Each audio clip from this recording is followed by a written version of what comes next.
Alright sir, सबसे पहले तो कॉन्ग्रेचुलेशन। हम आपको देख रहे हैं, मतलब पूरे लॉकडाउन के पीरियड में हमने आपको देखा जहाँ पर पूरी दुनिया घर में थी। आप जो है अपना काम बखूबी से कर रहे थे and अभी भी आप कर रहे हैं। तो बताइए सर जरा कि कैसा रहा एक्सपीरियंस। और आज भी हम देख रहे हैं कि आप सॉन्ग रिकॉर्डिंग कर रहे हैं, तो ओवरऑल कैसा रहा सर एक्सपीरियंस सर आज के नंदलाला जी का जो आप गाना कर रहे हैं, बहुत ही खूबसूरत आवाज़ में आपने अभी जो हमने सुना। कैसा रहा आपका ये एक्सपीरियंस? बहुत अच्छी सिंगर कंपोज़र हैं कंचन किरण मिश्रा, लखनऊ की, और हमारी स्टूडेंट भी हैं। ओके। तो उन्होंने कुछ गाने कंपोज़ किए हैं, लिखे भी हैं। हम्म। तो मैं वो रिकॉर्ड कर रहा हूँ। 8 गाने रिकॉर्ड किए उनके। आज 3 किए, 3 दिन पहले 5 किए थे, तो हो गए। और आज इस रिकॉर्डिंग से पहले भी एक रिकॉर्डिंग की थी, 2 गाने वहाँ गा के आए थे। उस बीच में एक जाके मीटिंग भी कराए अपने संतोषी जी से, राजकुमार संतोषी जी से। हम्म। कुछ फिल्म की चर्चा हो रही थी उनसे। जी जी। तो मैं तो लॉकडाउन से पहले 2000 लोगों को रोज़ एवरेज गाना सुनाता था बिल्कुल। अपने कॉन्सर्ट्स। हम्म। और लॉकडाउन जब से शुरू हुआ है मैं 3 लाख लोगों को रोज़ सुनाता हूँ। क्या बात। इतने ऑनलाइन कॉन्सर्ट्स में मैं बिजी हूँ। कल मैंने 3 ऑनलाइन कॉन्सर्ट किए, एक कनाडा के लिए, एक ऑस्ट्रेलिया के लिए, एक लंदन के लिए। तो वहाँ हज़ारों लोग जुड़ते हैं, सुनते हैं। तो लॉकडाउन से हमने अपने काम की स्पीड बिल्कुल कम नहीं की, बल्कि रियाज़ खूब किया, प्रैक्टिस खूब की, अपना योगासन बहुत किया, एक्सरसाइज खूब की, अपनी तबीयत हेल्थ भी अच्छी कर ली। ये सारा कुछ हम कर रहे हैं। जी जी।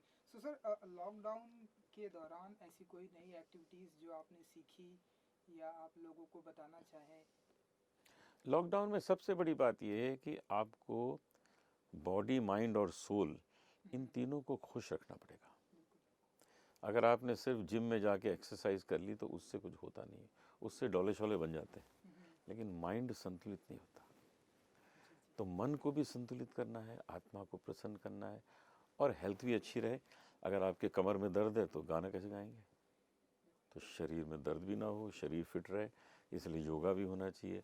मेडिटेशन करिए, आपका मन प्रसन्न रहे, मन संतुलित रहे, और आप योगा अभ्यास करिए, आपका शरीर खुश रहे। भजन गाइए, आत्मा प्रसन्न रहे। जी जी। ये सब करते हैं। जी, कहीं ना कहीं सर हम ऐसा माने कि ये एक टिप्स भी है लोगों को कि कोविड से कैसे बचा जाए। हाँ, यही तो है, यही चीज़ समझिए।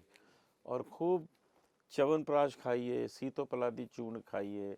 सुबह हल्दी जो है वो चाय की तरह गर्म पानी में पीजिए। एक लहसुन का फाँक खा लीजिए सुबह। और साथ में आंवले खाइए, नींबू खाइए, संतरे खाइए। तो बस इम्यूनिटी इतनी तगड़ी हो जाए कि कोरोना का पूरा ख़ानदान आ जाए तो आपको छू ना पाए। छू ना पाए, जी बिल्कुल। एंड सर हम देख रहे हैं क्योंकि आप बैक टू बैक काम कर रहे हैं, तो सर आप अपने घर से ट्रैवलिंग करते हैं, स्टूडियो आते हैं, माइक पर आप जो है गाना गाते हैं, तो कैसे सारे प्रिकॉशन हम लेते हैं यहाँ क्या क्योंकि करते हैं, यहाँ आते हैं ना, पहले तो हाथ में ये सब सैनिटाइजर। सैनिटाइज़र लगाते हैं, उसके बाद हम माइक में लगाते हैं, फिर हम काम शुरू करते हैं। तो यहाँ अगर जर्म है किसी के पहले जिसने गाया पहले हो जिसने गाया तो हो। वो ख़त्म हो जाए। क्या बात है। एंड सर हमने लॉकडाउन के दौरान जहाँ पर आर्टिस्ट सोच रहे थे कि उन्हें कुछ काम मिले, उन्हें कुछ ना कुछ वो करे, हमने देखा लॉकडाउन में आपकी पाताल लोक आई, बहुत ही बेहतरीन वेब सीरीज़ जिसमें एक पॉलिटिशियन का कैरेक्टर आपने किया है, बहुत ही स्ट्रांग है। और उसके बाद अब हम देख रहे हैं कि पंडित दीनदयाल जी के ऊपर जो वो आप कर फिल्म रहे हैं, तो आई, थोड़ा सा अगर आप बताएं कि कैसा रहा पंडित आपका दीनदयाल जी उपाध्याय जी जी। के ऊपर फिल्म बनी है। हम्म। और वो मैंने उसमें दीनदयाल उपाध्याय जी जब छोटे थे तो उनका टीचर का रोल किया है। हम्म। कल हम सुनील ग्रोवर के शो में शूटिंग करने जा रहे हैं। ओह। परसों से हमारी और जसलीन की जो फिल्म बन रही है उसकी शूटिंग है। वो मेरी स्टूडेंट है। हम्म। तो रोज़ ही कुछ ना कुछ चल ही रहा है। जी। तो थोड़ा सा सर क्योंकि पंडित दीनदयाल उपाध्याय जी जो है उत्तर पंडित भारत के दीनदयाल बहुत ही उपाध्याय जी तो थे। उत्तर भारत की बहुत बड़ी हाँ, पर्सनालिटी उन्होंने थी। जनसंघ की स्थापना की थी। हम्म। तो जनसंघ से ही तो सब बना है, बीजेपी वहीं से तो सब आई है। जी बिल्कुल। तो हम जब 7-8 साल के थे तब हम पंडित दीनदयाल उपाध्याय जी को मिले थे, उनको भजन सुनाया था। हम भी शाखा में जाते थे, वंदे मातरम गाते थे अटल जी के साथ। खूब बचपन में हम रहे हैं। नानाजी देशमुख जी के साथ रहे, अडवाणी जी को बहुत पहले से जानते हैं, मोदी जी, अमित जी, इन सबसे हमारे बहुत अच्छे संबंध हैं, पीयूष गोयल जी, तो सबसे हमारे बड़े प्यारे संबंध हैं। तो हम तो देश को प्रगति की ओर ले जाना चाहते हैं, बहुत आगे। जी जी। तो सर हमेशा माने कि शूटिंग कंप्लीट हो चुकी है और अब दीनदयाल उपाध्याय तो फिल्म तैयार है, सेंसर भी हो गई, ओके। अब तो वो रिलीज होनी है, जी जी जी। तैयार है। एंड सर इन दिनों जो हम देख रहे हैं सर, हमारे बॉलीवुड का जो हिंदी फिल्म इंडस्ट्री का जो सिनारियो है, आपने तो बहुत ही करीब से देखा है हमारी हिंदी फिल्म इंडस्ट्री को, जिस तरह से सुशांत सिंह राजपूत का केस आया और अब जो है ड्रग्स के ढेरों सारे मामले आ रहे हैं। कैसे देखते हैं सर आप इस जो हमारी हिंदी फिल्म इंडस्ट्री का जो प्रेजेंट टाइम का जो सिनारियो, आप कैसे देखते हैं सर? ड्रग्स की सफाई होनी चाहिए और वो हो रही है, खूब पकड़े जा रहे हैं पेडलर्स, खूब चल रहा है, पूरे देश में चल रहा है। और जहाँ तक भाई भतीजावाद है फिल्म इंडस्ट्री में, मेरे हिसाब से बिल्कुल नहीं है। अगर वो होता तो फिर अमिताभ बच्चन कहाँ से आते, शाहरुख खान कहाँ से आते, अक्षय कुमार कहाँ से आते, अंशुमन कहाँ से आते, राजकुमार राव कहाँ से आते। इसका मतलब है कि ये सब कुछ नहीं है यहाँ। अगर टैलेंट है तो आएंगे। अब देखिए पृथ्वीराज कपूर जी के बच्चों में क्या टैलेंट है कि अभी तक करीना कपूर तक काम कर रही है, चौथी पीढ़ी है।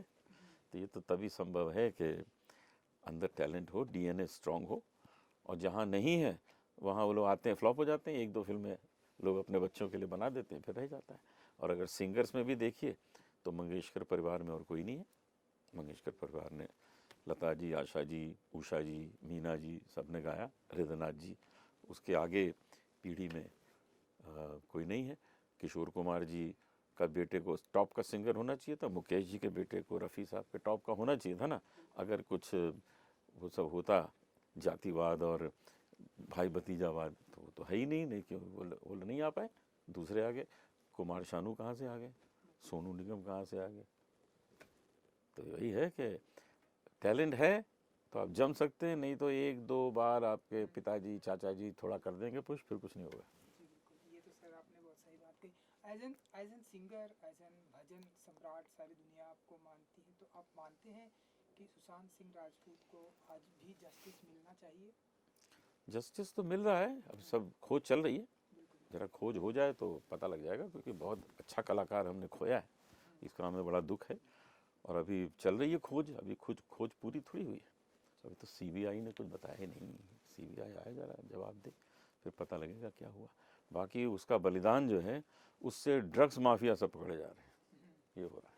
तो सर क्योंकि ड्रग्स के बारे में आपने जो एक सबसे कट टू कट बात की कि ड्रग्स का सफाया हमारी हिंदी फिल्म इंडस्ट्री में, ये सारी बातें तो आज निकल कर सामने आ रही है। तो आप तो बहुत ही पहले से आप हमारी हिंदी फिल्म इंडस्ट्री को ढेरों सारे आपने भजन दिए, गीत दिए, तो आप मानते हैं कि ये पहले से चला आ रहा है लेकिन अब आज लोगों को पता चल रहा है, तो या बहुत पहले पहले नहीं से था? आपने साधु संतों को नहीं देखा है चिलम पीते हुए तो बहुत पहले से चला आ रहा है। लेकिन अब जो ड्रग है ये बहुत हानिकारक है। वो इतनी हानिकारक नहीं हुआ करती, जो हुक्का पिया जाता था ना इतना हानिकारक नहीं होता था। लेकिन अभी जो क्या क्या आने लगा है, मुझे तो नाम भी नहीं पता है, वो चीज़ें इंसान को पागल कर देती हैं। तो इन सब चीज़ों को बंद होना चाहिए।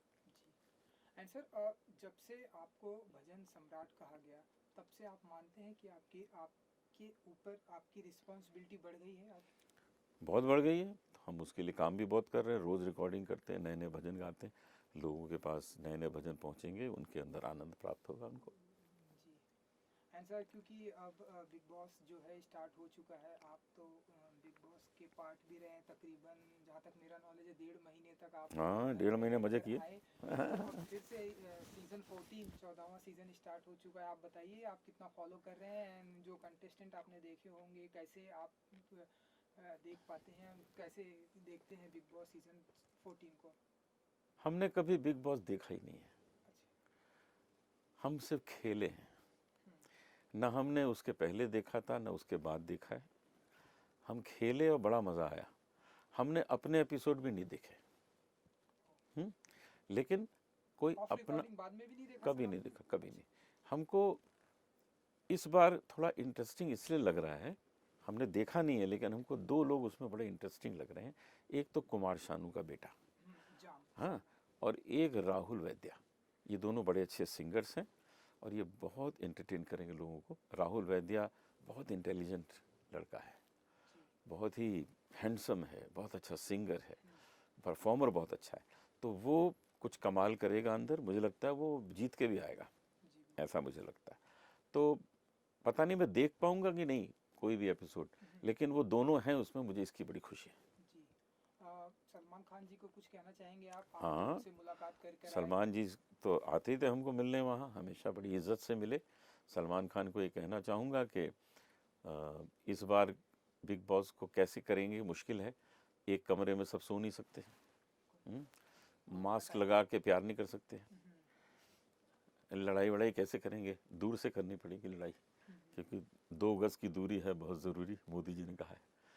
तो पता नहीं बिग बॉस को किस तरह से बनाएंगे, लेकिन मुझे ये भी विश्वास है कि ये लोग बड़े क्रिएटिव लोग हैं, जो करेंगे अच्छा करेंगे। जी। तो सर अगेन अगर आपको कहा जाए कि सर आप आइए थोड़ा सा इस दुनिया को फिर से एंजॉय कीजिए। मैं तो आज चला जाऊँ। अच्छा। अरे बड़ा मज़ा आया था मुझे, मेरा तो 1.5 महीने का पेड हॉलीडे था, पैसे भी दिए और 1.5 महीने मुझे मज़ा कराया, तो फिर चला जाऊँ। बहुत ही अच्छी बात सर आपने कही। एक और बात सर, जैसा कि आप हमेशा से कहते आए हैं, जसलीन जी, आप और उनके जो पिताजी, आप सभी मिलकर जो है उनकी कन्यादान हाँ हाँ हाँ, बिल्कुल करते हैं। बिल्कुल। हमने सुना कि कुछ एक बहुत ही अच्छी साइट से आप जुड़े हुए हैं जो कि लोगों की शादियां करवाते हैं, तो यस थोड़ा सा यस, जरा बता दीजिए उसके बेटा बारे में। बेटा बेटी, बेटा बेटी। यस, उसमें हम लोगों के रजिस्ट्रेशन आ रहे हैं, हम उनके लिए रिश्ते ढूंढेंगे, उनकी शादी करवाएंगे, और बहुत सी शादियां ऐसी कराएंगे जिनके पास पैसे नहीं शादी करने के, उनको हम अपनी तरफ से खर्च करके उन लोगों की शादियां करवाएंगे, मुफ्त में शादियां करवाएंगे। तो अभी तक प्रोसेस वो चालू हो चुका शुरू हो गया, हमारे पास रजिस्ट्रेशन आने शुरू हो गए।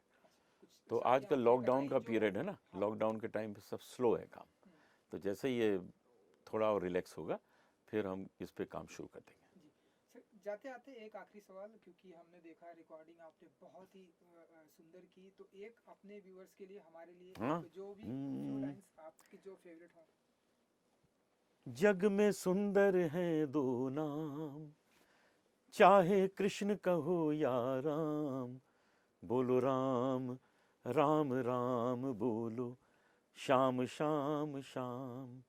माखन ब्रज में एक चुरावे, एक बेर भिलनी के खावे, प्रेम भाव से भरे अनोखे, दोनों के हैं काम, चाहे कृष्ण कहो या राम।